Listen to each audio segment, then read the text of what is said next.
The Oakland Athletics have a slight issue at the start of this season. I know you're all expecting to see a team that lost Nestor Cortez, Jonathan India, Joan Duran, and Emmanuel Clase start Season 6 today, but we're gonna lose more players. We need $47.5 million in the bank, and we only have $34.35. So, we need to shave a little bit more money off this budget. Louis Batts is on the outs to save us over $9 million and bring back some nice prospects from the St. Louis Cardinals. Aniel De Los Santos gets shipped to the Detroit Tigers for a couple of prospects as well to shave almost $5 million. Then we had too full of a roster, so we shipped off a few prospects in return for just one, subscriber prospect Tyson Bullard of the RAZE. Without a RAZE or India returning, Julio Nevar gets added to the list of prospects coming up to make their major league debut.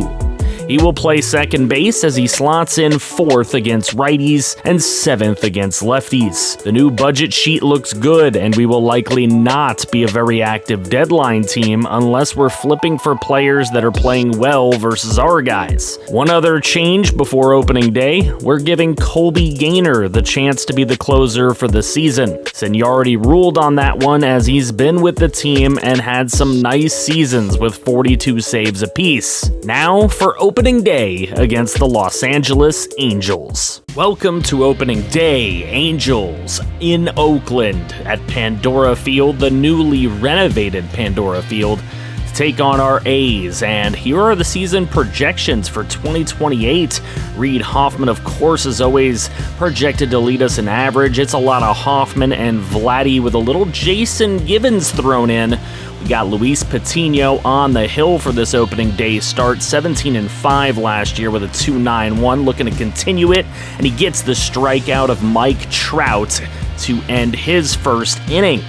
Pitching for the Angels is Reed Detmers, and he's looking to get some revenge for what happened to the Angels in the ALDS last season. But Reed Hoffman with a brilliant blooper right over the head of the second baseman. You expect nothing less. Bobby Witt's first at bat as an Oakland A allows Hoffman to steal second, and then he'll draw a walk on a slider that badly misses the zone. So with Bobby Witt on, it's Vladimir Guerrero Jr. chopping one down the first baseline, which is a double play. And that brings up Frankie Miller. His first major league at bat is a strikeout looking the backwards K, not what we wanted to see. Now it's Julio Nevar, and he takes this one into left. It goes foul, but look at the long run and catch. So a couple of bad first ABs as debuts for some of our rookies. Here's a big 1-6-3 double play. That gets Rengifo up, and he will hit this one behind the plate. Daniel Susak there to make the catch. We're through the middle of the third. Kenny Stevens comes up with one away in the bottom of the third, and Stevens hits it off the bottom of the wall out in left center. Kenny Stevens in at second with one down. That puts him on for Bobby Witt Jr., but Witt striking out to end the third inning. He hasn't had a fantastic debut. Here's Alex Verdugo swinging and missing, but the double steal is successful for LA. Verdugo ends up striking out on the slider down low anyway. So Patino's third strikeout brings up Rengifo. This one's headed up the middle. Look at Nevar playing some second base and getting the out at first. And Mike Trout just sits there looking at a circle change down low from Patino through the middle of the fifth. It's 2-0 Angels, though. Julio Nevar with the swing and the miss, and the young guys just not debuting fantastic. Here's Daniel Susak swinging and missing to end the fifth inning as Reed Detmers put on a show. Another MLB debut here is 26-year-old Damon Lucero. 5'11", and he gets Byron Buxton to fly over into left field where Reed Hoffman made the catch. Buxton a new Angel this season. Here's Brooks Lee. This one behind the plate, and Daniel Susak's been doing a lot of work there. Matt Chapman with two away, though, says, "Welcome to the majors, Damon Lucero." That thing is blasted over the lazy river into the stands. And it's Matt Chapman's obviously first home run of the year. 416 feet. Lucero says, "My bad." And then he goes right after Logan O'Hoppe, getting the strikeout through the middle of the 6th. Mike Trout in the top of the 7th off of Damon Stahl gets this one past Jason Gibbons. And Trout ends up bringing home not just 1, but 2. A 2 RBI double made it 5-0. Here's another A's debut. Garrett Crochet, who we acquired in the offseason. Logan O'Hoppe takes it out to right field. Stevens makes the play and throws it over to third, but the throw is way off. Runners on the corners for Denzel Lockwood, who goes down swinging at a slider. Bringing up Jordan Luplow, who got the better of us in the playoffs a couple of times, but not here. As he goes down looking, Crochet does his job. Kenny Stevens on a 3-1 count in the bottom of the 8th gives one a ride out to right field. It's a solo shot, but at least it ensures that it's not a shutout on opening day here right after a World Series victory. So Kenny Stevens with a 366-foot shot brings up Frankie Miller, who goes down swinging in the 9th.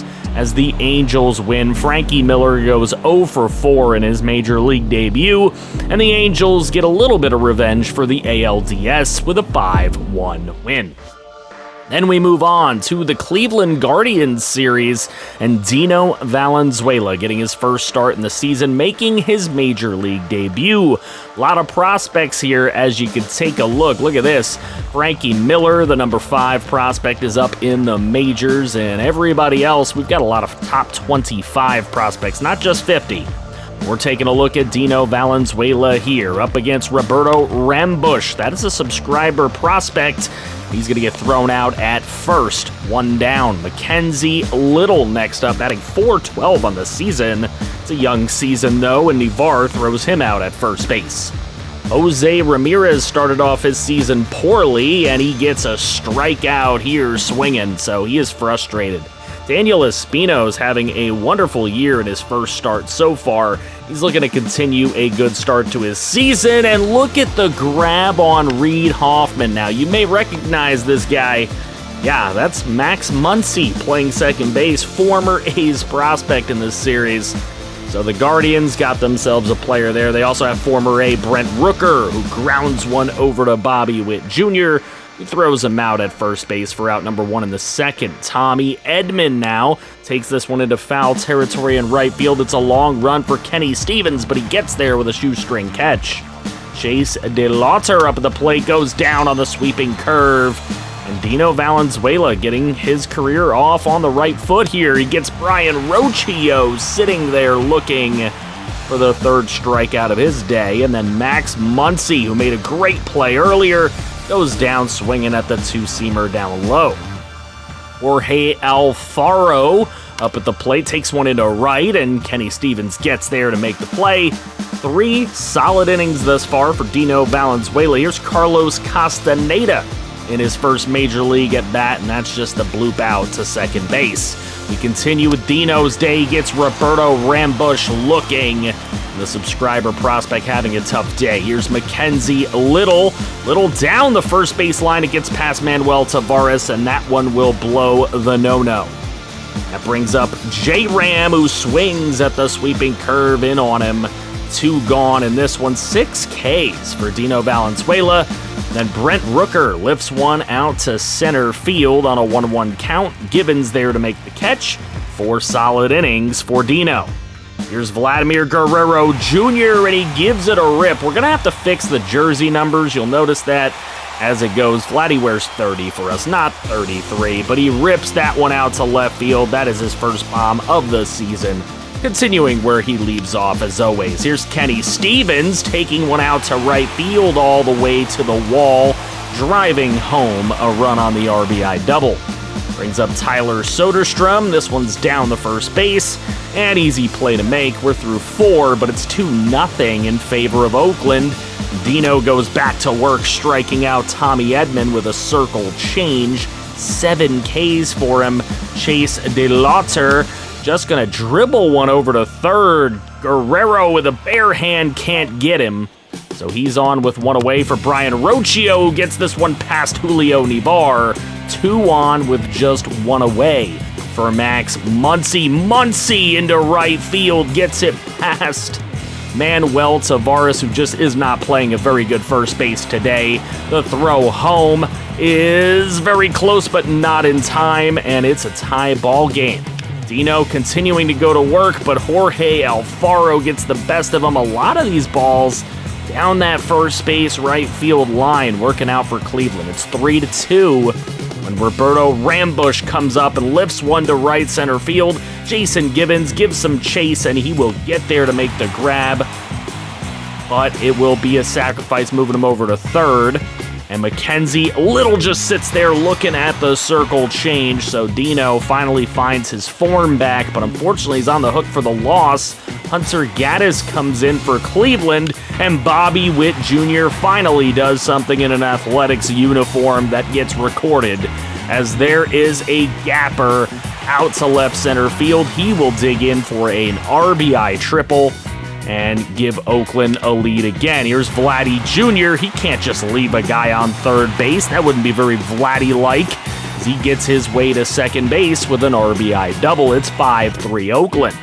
Jason Gibbons comes up, and we're not done scoring.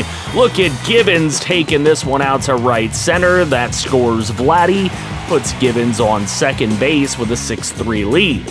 Manuel Tavares takes it into left field, and Gibbons rounding third. No, he does not. He holds up. So that is going to give an opportunity to Kenny Stevens, but Stevens right over to second base, and the double play ball is no good. Stevens ends up with an RBI. And Tyler Soderstrom finally stops the run of scores for Oakland. It's a 7-3 win. Dino Valenzuela did not pitch for the rest of the game, but he did get the win thanks to the bats picking it up for him. And we get some bad news after the game. 1 to 2 months with a torn groin for Roy McBride. We head into our annual game at Yankee Stadium against the 18-17 Yankees. They're doing a little bit better this time. No more number one overall potential here as Chris Horn goes up against Luis Patino. It's quite a pitching matchup in this one. Chris Horn has been amazing this year. And Brett Beatty, the former Oakland A for a half a season, puts one down in left. Hoffman makes the play to throw it in and prevent a run. And it's William Contreras who takes it out to Kenny Stevens out in right field. Stevens rifling it home, and it's in time to make sure there's no run. A solo shot for Reed Hoffman. That is a rarity, as he scores the first run of the game. And then Manuel Tavares, look at that, dumping it in between 3 New York Yankees. But the throw to the plate is in time to get Frankie Miller. Now there's the hit up the middle, and Bobby Witt Jr. cannot get a hit to bring home a run. Later in the bottom of the 5th, it's Brett Beatty with 1 on and 2 out, and Beatty, man, he came with a vengeance against this Oakland A's team. He's like, how dare you guys trade for me and then trade me away right away, as he hits his 7th bomb of the season, 406 feet. Gives the Yankees the 2-1 lead. Later, it's the top of the 7th. Reed Hoffman not only with a solo shot in this game, but he hit that one so good it could have been one in a different part of the park. Many different places in this park. But it will be a 2 RBI double for Reed Hoffman. Here's Bobby Witt Jr. striking out. He can't get Hoffman home. And that brings in Garrett Crochet, who's actually pitched really well this season thus far. He's facing Aaron Judge, who was 0 for 3 to this point, but Judge takes it into left, finds his way to first base. Now, this is bizarre. Jason Dominguez pinch running for Judge, which means he's out of the game. But William Contreras hits it over the wall. They could have kept Judge in the game. And Contreras hits his 2nd homer of the season. 375 feet, and it once again puts the Yankees on top. Usually we kill the Yankees. This game went a different way. It went a little back and forth throughout. Susac out in foul territory. Brings up Kenny Stevens up against Clark Schmidt. He strikes out, and then he's thrown out at first on the pass ball. That brings up Reed Hoffman as the Obi-Wan Kenobi, and instead he will strike out as the Yankees win. Hoffman had a great game. He accounted for all 3 Oakland runs, but it just was not enough, as Dylan Tate, another former A, picks up the win. And we get bad news that Vladdy would be out for 1 to 2 weeks, but he's back in this game. The game of the week against the Philadelphia Phillies, little World Series rematch. And it's a rubber game here in the regular season. And it is Gavin Williams, the man who threw a perfect game against these guys in Game 2 of the World Series. He gets Bryce Harper striking out looking to end the first and start off his day right. That brings in Andrew Painter to the hill. He's the Phillies starter in this one. He hasn't had a great start to his regular season, but he gets Vladdy Jr. popping up down the third baseline, and that will get through the first inning. Here's Reed Hoffman in the bottom of the third, however, with one on, and that is going to be an RBI double. No, this is Reed Hoffman. He rounds second, easily makes it to third. As a matter of fact, they throw home just to make sure he doesn't get it in the Parker. Here's Vladdy, jammed a little bit, and that one will get down and right. Harper couldn't get to it. That brings home Hoffman. It's a 2-1 game later on. Here's Michael King on the mound, and he gets the out at first to get through that one without giving up any runs. But here's the MVP, Brian Reynolds, right up the middle. And Reynolds is going to bring home a 12-speed teammate. Unbelievable. To tie the game at 2. Here's Manuel Tavares in the bottom of the 7th. Gets it barely over the shortstop's head. And Tavares is going to get his way to second as everybody takes 2 bags. And that is the leading run. But Stevens strikes out with the bases loaded in the end of the 7th here. So Colby Gaynor coming in. He's 18 of 23 unsaved opportunities. Already blew 5. We need him not to blow this one. This one's up the middle. Marcelo Mayer is there to make the throw on to first and get the first out. Here's Jose Trevino, 1 for 3 in this game. And Vladdy ranging over to the shortstop position to make this throw on to first. Vladdy, some solid glove work. Here's Tyler Wade. He's 1 for 4. And look at this. Vladdy's going to make this play as well on to first as the Oakland A's get the win and just say, look, Philly, we're dominant against you. There's nothing you can do. Michael King gets the win, Mick Abel gets the loss, Colby Gaynor gets his 19th save of the season. Now it's MLB Draft time. The Brewers, Nationals, and Reds hold the top picks, and we're dead last, so let's get it. With the first pick in the 2028 MLB Draft, the Milwaukee Brewers select first baseman Doug Bushang, who I had very little hope would fall to us. Being a bit of a riser, this isn't a surprise that he didn't. With the second pick in the 2028 MLB Draft, the Washington Nationals select starting pitcher Antoine Ramos, who is a bit of a reach here, but who knows? We didn't scout him much, so he could be a riser himself. With the third pick in the 2028 MLB Draft, the Cincinnati Reds select third baseman Casey Werdkemper. We didn't bother to scout, figuring no shot he would fall to 30, but he does have a hell of a name. When it came to pick 30, Eugene Pease was the best I could find. Solid contact, discipline, and fielding with speed combo. Second baseman Eugene Pease is the first round pick for your Oakland Athletics. Sound off in the comments. You think he's any good? It got tougher and tougher, but at pick 63 in round 2, Ira Aguirre was 100% scouted, healthy, and he was interested in being an Oakland A, so we went with him. It was Aguirre or Richard Mendoza at 63, so at pick 66, we went with starting pitcher Richard Mendoza, who was very interested, even though we didn't get the full scout on him. He looked promising. With back-to-back comp picks at 67, the pick was another starting pitcher in Franklin Kroger from Pennsylvania. The potential range is wild due to only being 20% scouted, but he does look very skilled. The Per-9s are gonna need work though. Another comp pick at number 75 gave us another starter in Fernando Ramirez, who had low bonus demand and high interest. What do you think of him? Round 3, pick 105, third baseman Brian Rincon was the best I could find here. Unknown interest and unknown bonus is very scary, but the 80 to 99 potential range is very hopeful when you're having a lucky dip. Round 4, pick 135, and the going gets real tough. Ken Burdick is interested with a really nice potential range, so I can't lie, I didn't even look at his card. Welcome to Oakland. Round 5, pick 165 was another no-scope in shortstop Derek McCall.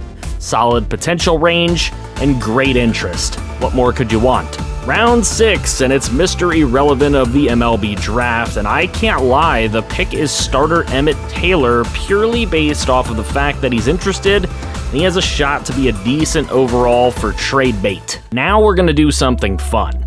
Every single one of these draft picks, spoiler alert, signed with us. It was a focus of mine, and we made sure that each of the 9 drafted players would sign. So we're gonna run a little contest for those of you who's been paying attention to this series. I want you to give me a list, ranked 1 through 9, from the highest to lowest of our picks, and who you think will have the highest overall. So rank them in order. I also want you to give me a list, rank 1 through 9, from the highest to lowest of our picks, who you think will have the highest potential. So do 1 for overall, 1 for potential, and the person who does the best will get an A potential prospect for next season on a team of their choosing that isn't the A's. If anyone gets both lists entirely correct, not only will your prospect be an A potential, but he will be generational. I think this will be fun, so get to work and let's see who can do it. Good luck. We've reached the trade deadline, folks, and I did say we wouldn't be very active due to the very tight budget, but maybe there's a move or two out there.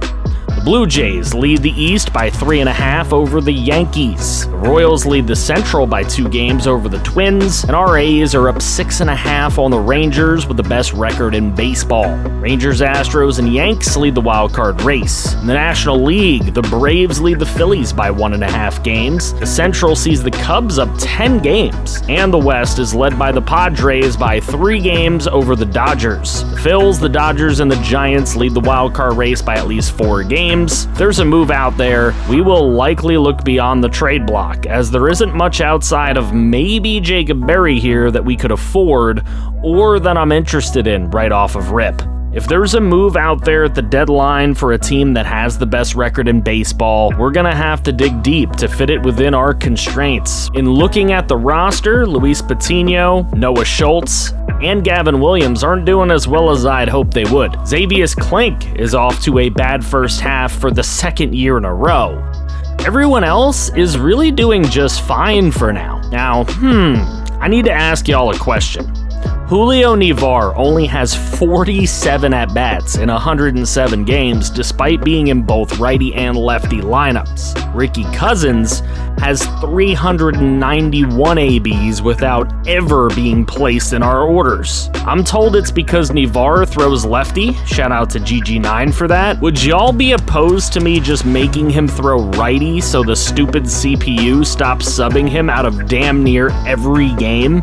I'm asking for a friend here. Outside of that one issue and a few pitchers doing poorly, I think this team's just fine. Let me know what you think in the comments, but there's not really anyone I'd want to ship off of our lineups right now. Maybe just change Nivar to throw righty, keep him batting lefty just so he isn't subbed every game. That would probably be the biggest acquisition at the deadline, to be honest. But we're 66-41, and I think it'll be more playoffs coming later this year. Let me know what y'all think. I'll be reading the comments as usual. Thank you for your support, and special thanks to the channel members who go above and beyond. In case no one else has told you, I love you, FG fam.